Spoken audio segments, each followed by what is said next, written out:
Hello everyone, Caleb Masters from the Cinematropolis.com here with a quick mini review of Wake Up Dead Man. It is the third entry in Rian Johnson's Knives Out Whodunit series starring Daniel Craig as Benoit Blanc. Everyone thinks I did it.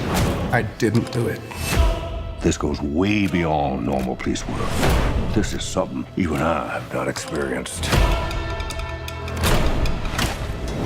A perfectly impossible crime. This case is solvable, right? I'm incapable of not solving a crime. Well, you'll see. It's fun. After being a box office and critical smash in 2019, Knives Out came in hot with a follow-up sequel for Netflix, Glass Onion. And this is sort of Johnson and Craig taking down tech billionaires.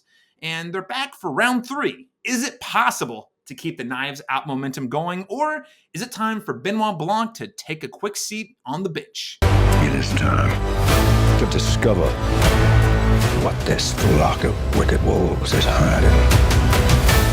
Here's what I'll say about Wake Up Dead Man. It is a huge gear shift from Glass Onion's big, loud send-up of billionaires, tech billionaires, and I would say Knives Out more traditional, little quieter whodunit story. This time, Blanc's co-investigator is Reverend Judd Duplessis, who is played by Josh O'Connor, who you may remember from Challengers, one of last year's biggest critical hits, and certainly one of my top 5 films of the year. At the center of the story is Josh Brolin as Monsignor Jefferson Wicks, who is a charismatic and domineering priest who serves as a congregation's central figure.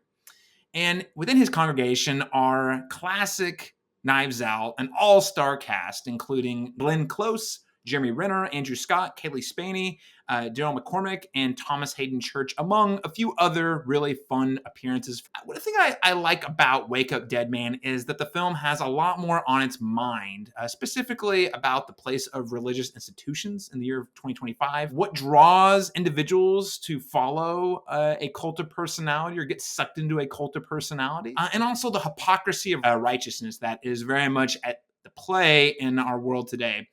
And I think what is most impressive to me about Wake Up Dead Man is not only that it has these things on its mind, but it's very slow and meticulous in how it marches towards its especially complex mystery, and by extension, the themes. Now, we all know Daniel Craig as Benoit Blanc, but the real star of Wake Up Dead Man is actually Josh O'Connor, who is playing a character of Faith, who I think is a very welcome and much needed foil to Benoit Blanc's sort of, I would say, skepticism or even cynicism towards the church. So you get there's a dialogue that is happening between these characters throughout the film that I found particularly interesting, especially when the movie is living in that tension between, is there a larger power at work, or is this all just part of an elaborate plan that's been laid by something that's a little more mischievous. Those are a few of the things I like. The biggest problem I have with Wake Up Dead Man is simply the pacing. This has an incredible setup. I'm leaning in. We've laid out the story.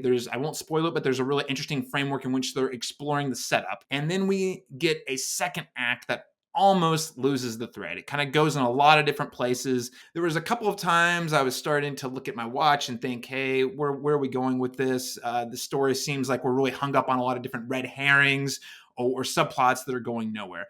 Luckily, the movie rebounds from its very meandery second act and launches into an especially memorable whodunit mystery climax that not only delivers on the answers to the biggest questions that are posed in the first act and explored further in Act 2, but goes a step further.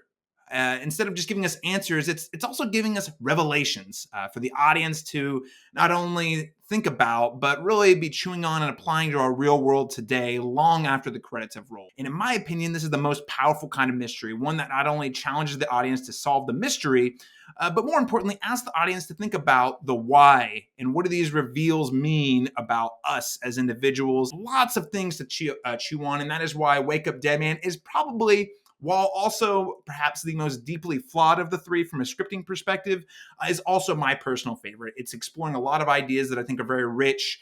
There are not clear answers, but they are also very worth talking about in our current cultural moment of 2025. That is why I'm going to be giving Wake Up Dead Man, a Knives Out mystery, an A-. I think this was still one of my top 10 movies of the year so far. I had a great time.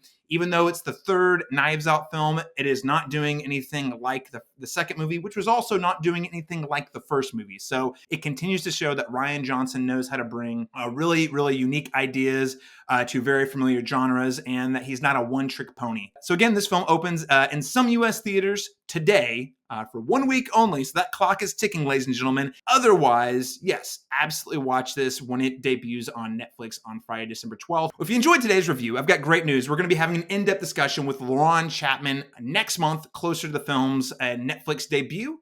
Until then, you can head to thecinematropolis.com, which is your home to thoughtful conversations on film. If you want more reviews like this, make sure to give us a follow at The Cinematrop on Instagram. Give us a like, comment. What is your favorite thing about the Knives Out films? What did you think of Wake Up Dead Man? Go ahead and comment below. Thanks for watching, and I will see you at the movies.